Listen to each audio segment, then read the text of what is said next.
Alright? Okay, now let's look at the next caselet.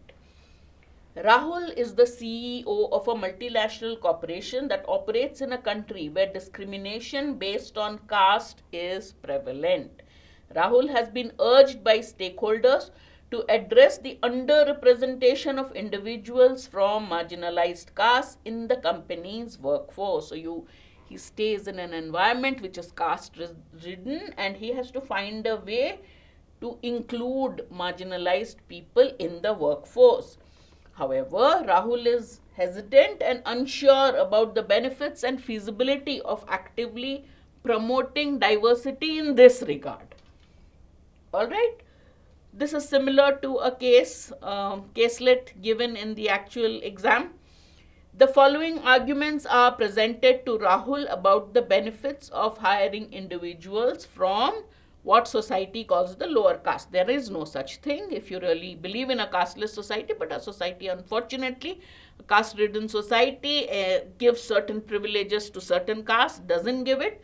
So he has been given certain points on the benefits of including people from other castes, lower castes, perceived lower castes. That would be a better expression. Individuals from marginalized castes bring diverse perspectives, experiences, and cultural insights. Any individual brings his own experience, his own perspective, and his own insights. So when you have a wide variety of individuals in a team, they bring in that many varied perspectives, insights, and experiences. And with diverse experience, you have innovation and creativity. So one is a good reason for including as many people from as many diverse backgrounds as possible, whatever that background, be it caste, creed, gender, economic, social status, whatever. Hiring individuals from marginalized castes can help reduce social inequalities. We all talk about it, but this is actually implementing it by providing them with opportunities for economic mobility and social upward mobility. So when you include them, you are taking a positive step to helping them. Creating an inclusive work environment. The moment you include people of diverse background, you are becoming obviously more inclusive rather than exclusive. And this promotes diversity. It can attract talents from all backgrounds. You don't know where talent is hidden. Just like the Indian cricket team. Earlier, during my heyday, around the 70s and 80s, what did you find? People from only the cities got into the cricket team because they got the opportunities to play. Let's say somebody like a Sunil Gavaskar, some famous cricketer would watch a cricket tournament. Xavier's is having an inter-school cricket tournament with some other school in Mumbai, and you have an Ajit Wadekar going and watching the match and saying, "Achha, that guy is playing well, let's take him into the Mumbai team." But now, people from smaller cities, anywhere, everywhere, thanks to the different tournaments, thanks to television, people from different backgrounds are coming. So the same thing is here, that if you want an inclusive work environment that promotes diversity, you have to attract talent from all backgrounds and lead to a more competitive and successful organization. 3 is also a good point. Individuals from marginalized castes often possess resilience, determination, and strong work ethic due to the challenges they have faced. They have faced adversity due to justified, very unjust causes, and they have proved themselves strong. So they show greater resilience and determination than one who hasn't faced those challenges. That will make them an asset for the company. Another point for including people from different backgrounds. Promoting diversity and social inclusion can improve the company's reputation, enhance brand image, and attract a wider customer base. From the above arguments, which options indicate that Rahul's apprehensions are misplaced? Mercifully for us, the options have all been given. All the options are reasons for including people from diverse backgrounds, from low caste, upper caste, from all castes, all creeds, all communities, different genders, different social, economic, and whatever background. Therefore, obviously, 1, 2, 3, 4, 5 is our answer. Thankfully, we haven't been asked to choose one. That would be very difficult. And there is no such. It's very subjective, right? Some people would say this, some people would say that. So all of them are good. After careful consideration, Rahul decides to implement. Okay, all these points have been given. So now let me implement diversity initiatives to address the underrepresentation of individuals from marginalized castes in the company. Which of the following actions would be most effective in promoting diversity and inclusivity? Now he has got the reasons. He is convinced this is the right thing to do. Which action would ensure that the company actually promotes diversity and inclusivity? That's what they're asking. Establish a mentorship program to support career development for employees from marginalized castes. All right, but how are you? They're already there, that means, right? Providing training on an unconscious basis and cultural sensitivity to all employees. This is if the problem is about discrimination, insensitive attitude, or that. So I'm not sure this is the answer. What is the objective? Objective is promote diversity and inclusivity in the company, correct? Implementing equal opportunity. Now, A and B is assuming that the people are already there in the company. The question is not asking that. Question is asking, you have to promote diversity in your company and you have to promote inclusivity in the company. Assuming it's not there. 1 and 2 is assuming it's there and they are facing discrimination, then 1 and 2 will work. But first have a policy in place. That policy is that it should be equal opportunity. Everybody should have opportunity and access to all the jobs in the company during recruitment and during promotion.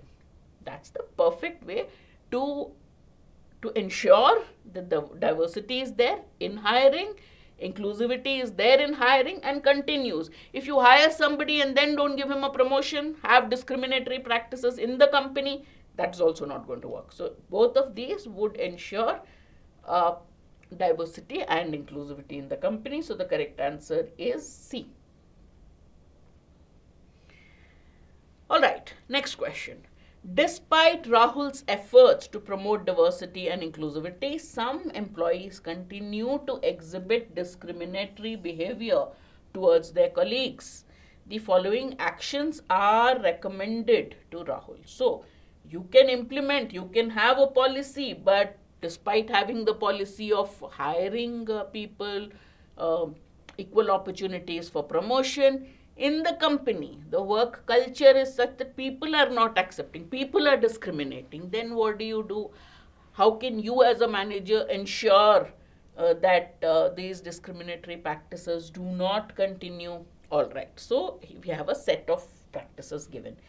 Implementing, the question says which of these actions would represent the best combination of one positive and one punitive measure. Positive measure is something that encourages, don't do this, it says.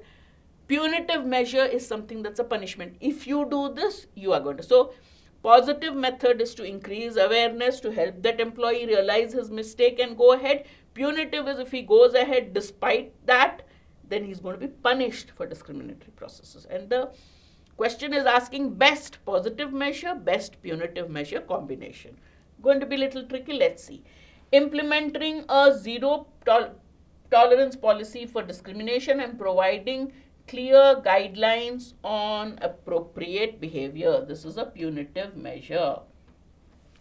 Conducting diversity and inclusion training sessions for all employees to raise awareness and foster a respectful work environment. This is a positive measure, and that if people do not know, at least our training is going to help you. That looks like a good positive measure.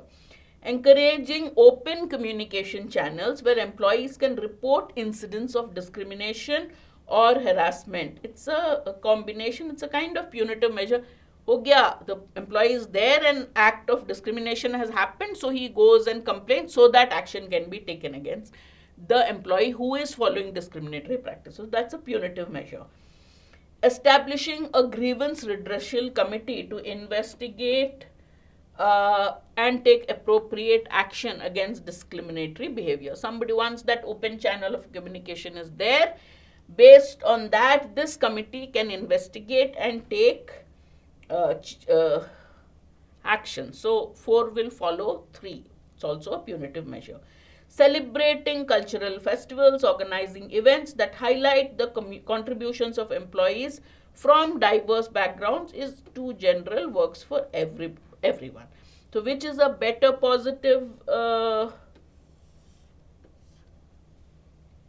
action? 2. How many options have 2? B and E.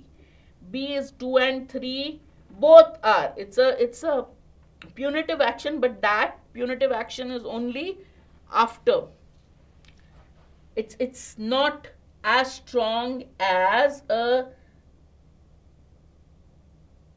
This will work. This is also there. This is also there.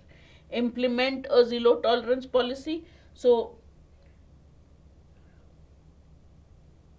2 and 3. This is only complaining. It doesn't give punitive action. So 3 is eliminate.